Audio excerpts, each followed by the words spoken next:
Hello everyone, welcome back to 3 News Now. It is Tuesday, August 18th. I'm Stephanie Haney. We have your top headlines from WKYC.com and our WKYC app. And a lot has happened this afternoon. First up, we have some breaking news for you from the U.S. Postal Service Postmaster General Louis DeJoy. We'll tell you what he's saying. We also have the latest update from Governor Mike DeWine's press conference, tell you what he is saying about high school athletics this fall. Before we get into those latest numbers from the Ohio Department of Health about COVID-19 here in the state of Ohio, plus where you can get free pop-up testing for COVID-19 this week.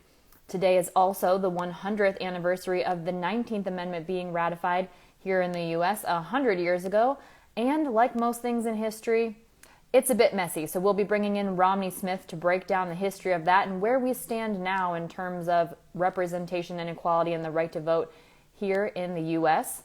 And we have some sports news for you. Kevin Love has some things to say about re-signing TRISTAN Thompson to the Cavaliers, what he has to say about that, plus what you need to have on your summer bucket list because we've got about a month left of summer and we want you to make the most of it. Plus, we'll let you know where you can get that vote necklace that Michelle Obama wore at the Democratic National Convention and who will be speaking tonight.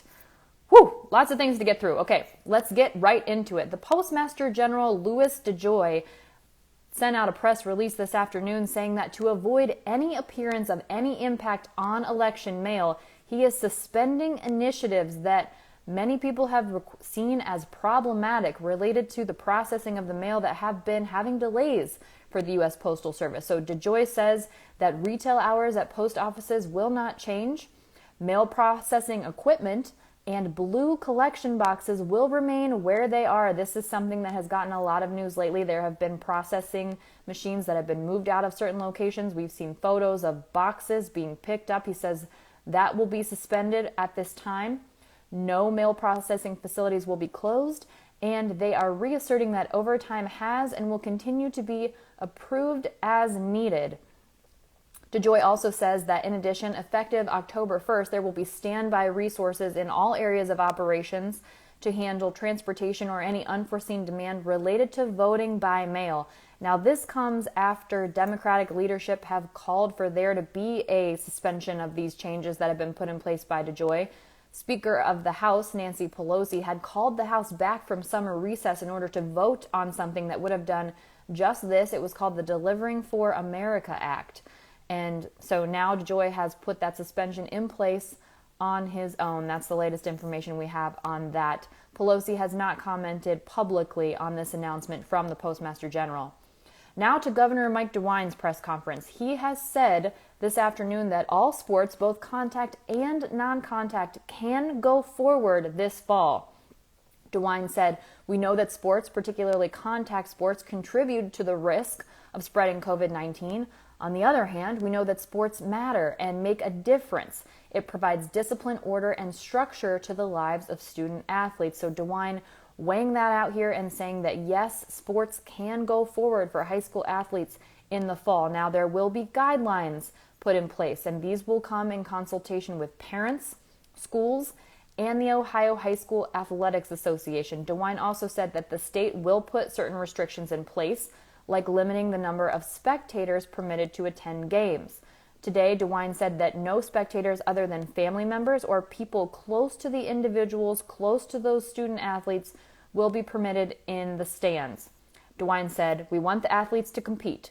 We want young people to have their seasons, but we want to do it as safely as possible, and so this will be a little disruptive for some people." He went on to say, "What we want to make sure is that parents, people who mean a lot to that particular child, have the opportunity to see them.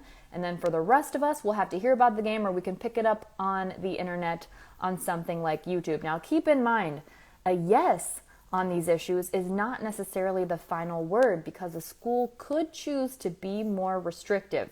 So do keep that in mind. Just like when we heard from the Ohio High School Athletic Association that they were permitting fall sports to go forward, it is still possible that an individual district could decide, no, sports aren't right for us. So just keep that in mind. But at the highest level, they are permitted at this time.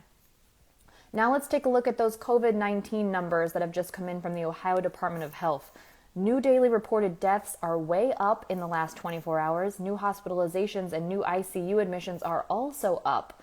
But here's a little bit of good news. New reported daily cases, yes, they are up today, but they're still below 1,000, and our positive test rate is still below the World Health Organization's threshold of 5%. So let's dig into those exact numbers. In the last 24 hours, there have been 861 new reported cases of COVID-19. That brings the total to almost 110,000, dating all the way back to March 9th. That exact number is 109,923. Here's a little bit more good news. The percentage of assumed presumed recovered cases is also going up. That's at 81% now, according to the Ohio Department of Health. So just over 89,000 of those cases are presumed to be recovered from COVID-19.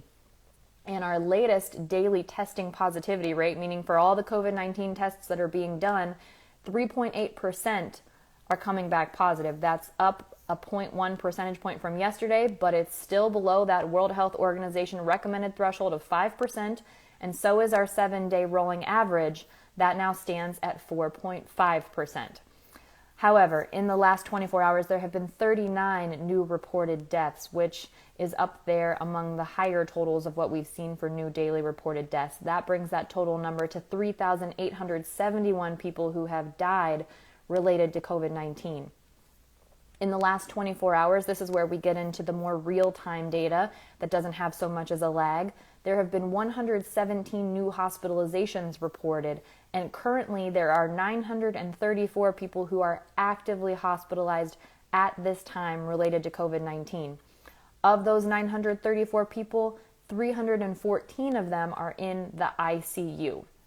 There have been 19 new ICU admissions reported in the last 24 hours. And if we take a look at our statewide hospital bed occupancy rate, that is up from yesterday. It is now 76%. Yesterday it was at 72%. So that means 24% of all hospital beds out there are available for people that would need them, whether that's for COVID-19 or any other issue.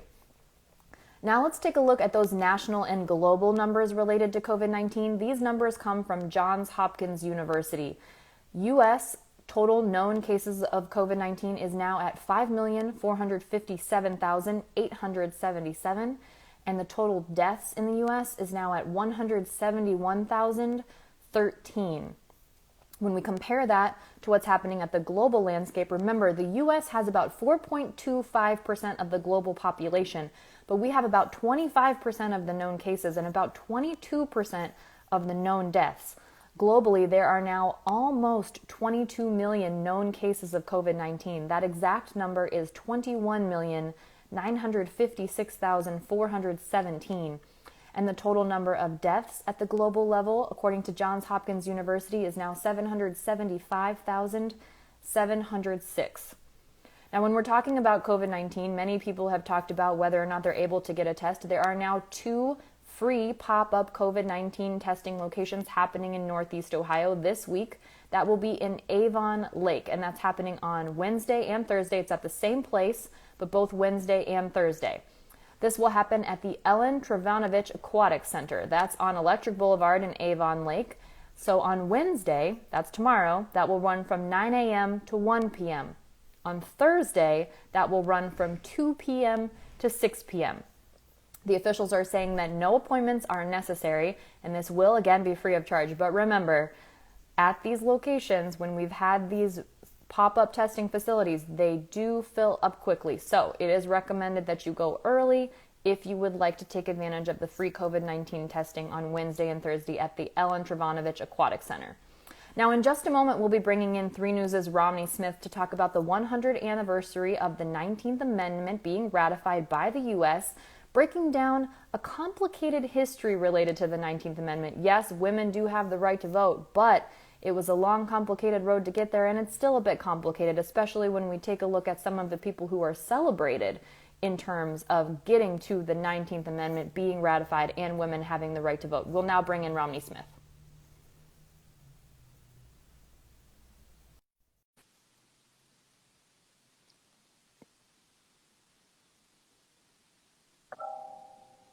Hi, Romney. Thanks for joining us here on 3 News Now. Absolutely. Certainly appreciate the invitation. Talk about it. Certainly a really big day, knowing it's the 100th anniversary to remember the 19th Amendment. Yes, it is. And lots of things happening today related to that. We saw that President Donald Trump said that he would be pardoning Susan B. Anthony, who has been celebrated over the 19th Amendment. But it's a little bit more complicated than that. There's a little more to her story. Absolutely. So a lot of people saw that as largely symbolic, right? She was arrested for voting back in the day and charged $100, and she refused to pay it. And so as a consequence, as they said, she couldn't appeal that decision. Most history books teach her as Susan B. Anthony, the woman who pioneered women's rights. Of course, she had a lot of other help at the time, but she was still a complicated woman. She did help get the 19th Amendment passed. However, she was very much against the 15th Amendment. That gave Black men the right to vote. She argued that white women should have the voice above Black men. So even though she was advocating for anti-slavery and things of that nature, she was still advocating white women's voices be heard above Black men, since they got the right to vote before women. So that's one thing to keep in mind. So of course, history is messy, people are messy, but she still did an amazing job. And that's one of the reasons why we still honor today and commemorate what it took. And it did take thousands of women in multiple states to march, to write letters to their local papers, to make sure that women could have the right to vote. But as you know, just when something passes that day doesn't mean it's perfectly equal nationwide. And so, as we all know, there was the Voting Rights Act in the 1960s. It happened. Why? That's because there were significant barriers put into place in relation to Black people who had to either pay a voting poll tax, right? Paying to be able to vote, even though it was their legal right. People having to take a literacy test done on purpose because certain people could not pass a literacy test. And also there was straight up violence. There were people that were literally lynched just for trying to cast their ballot as they were legally entitled to do. This was a lot to suppress the Black vote, certainly in a lot of southern states where there was a 50-50 population, or even in some states like South Carolina where the Black population overruled the white population. They didn't want Blacks to have a vote equal to that of white people. So there was certainly a lot going on down there. Personally, in my family, I actually have a grandfather who is still living, who was hospitalized actually for trying to vote. Wow. And so this, when you talk about history, that is living history right now. So certainly up until this day, when you talk about women in the relationship to voting, women wanted their voices to be heard on a variety of topics. And if you look at the Congress, the Senate, the House, it's proportionately disproportionate when it comes to women, right? Women are about 51% of the American population, but we are not 51% of all lawmakers. So there's still a ways to go, but it's definitely a complicated history. And even today, in general, everyone who's eligible to vote is not registered. So we still have a long way to go, but certainly a big day today to mark 100 years, and certainly historic considering that right now we actually have a woman VP candidate on a major party ticket. So it's very, very timely. We have absolutely come a long way. Of course, you are right about that. It's pretty wild to think about the fact, though, that it took us 144 years as a country to get to the point where the 19th Amendment was ratified. And as you said, there are definitely strides to make. There is voter suppression that is happening today in lots of different ways. Equal representation, definitely still an issue. Proportional representation, absolutely still an issue. But we can be proud to say that here in Northeast Ohio, Cleveland specifically was a bit at the forefront of this. You know, they allowed voting in 1916, and Ohio led the way in other ways. We did. So East Cleveland specifically, very progressive. We would call them progressive, but back then it was just straight up radical. They thought it was wild that women wanted to be able to vote, but society in East Cleveland, they liked it. So in 1916, they passed it. As a state, Ohio was one of the first to ratify the 19th Amendment. So that's something else we can be proud of, that as a state, we agreed early on, I think we were the 5th or 6th state that said we need to have our women represented and allowed to vote. So right on at Ohio, we were doing the right thing from the start, or trying to, one of the earlier states.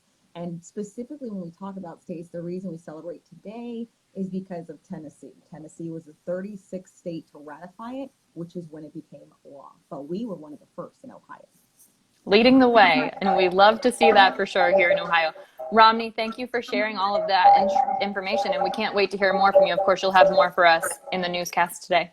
Tonight at 6, we have a lot more on how you can learn more about Ohio and women in Ohio and their efforts, and then up until present day. So there's a lot more to get into. I'm working on that right now, but I'll have that for you at 6. Great. Thanks, Romney. We appreciate it. Thanks for joining us. Thank you. That was our 3 News Romney Smith giving us the lowdown on the complicated history of the ratification of the 19th Amendment. Of course, definitely something to celebrate, but it's important that we take a look at that context and look at the ways that voting is still suppressed here in the U.S. as we are just 77 days away from the November 3rd election, just 11 weeks. This is a great reminder that today's a great day to register to vote. I tweeted links today. If you're not registered to vote, you need to do that by October 5th here in Ohio. There's links to that. There's also a link to request an absentee ballot application if you do not want to vote in person, if you would rather vote by mail, and information there. So you can check that out on my Twitter. That's at _Stephanie Haney. All right, now let's take a look at the sports world. Cleveland Cavaliers All-Star Kevin Love says that re-signing Tristan Thompson should be the Cavaliers' top priority. Love tweeted today that that should be our #1 priority, calling him a leader. Thompson started with the Cavs in 2011. This is the only team that he's ever played for. He's a 9-year veteran on the Cavaliers, but now he's about to become a free agent, and a lot of people are guessing that he may have already played his last game with the Cleveland Cavaliers and might move on. Now, last year, Thompson made $16 million, and some people are saying that it's unlikely that he sees that much again, but having Kevin Love on your side is definitely a good thing going into negotiations. So we will be watching to see what happens there. If Kevin Love has his way, Tristan Thompson will be a career Cavalier. Now, as we look ahead even further to the summer, we have a month left of summer, and we want you to take advantage of it as much as possible. Absolutely make the most of it. So our Laura DeMarco put together a summer bucket list, things that you can do that are very unique right here in Northeast Ohio. You don't have to go far to do it. For example, did you know that you can go on an African safari in Port Clinton? Yes, you can. There is an African Safari Wildlife Park. You can walk through it or drive through it at this time. They have all kinds of things. They even have water buffalo. Absolutely a great option if you're looking for something unique to do on one of the days leading up to the end of summer. Here's something that you may not know. The Cleveland Metro Park Zoo's Asian Lantern Festival has been extended. It was supposed to end this weekend, but it's been so popular. It's so beautiful this year. They've extended that through September 20th, and that is open Wednesday through Sunday. You do need to make reservations in advance, though, and masks are required. So check that out. We've got those links on WKYC.com. And here's one more for you. If you've never been stand-up paddleboarding before, a great place to try it out for the first time is Hinckley Lake. That's at the Hinckley Metro Parks Reservation.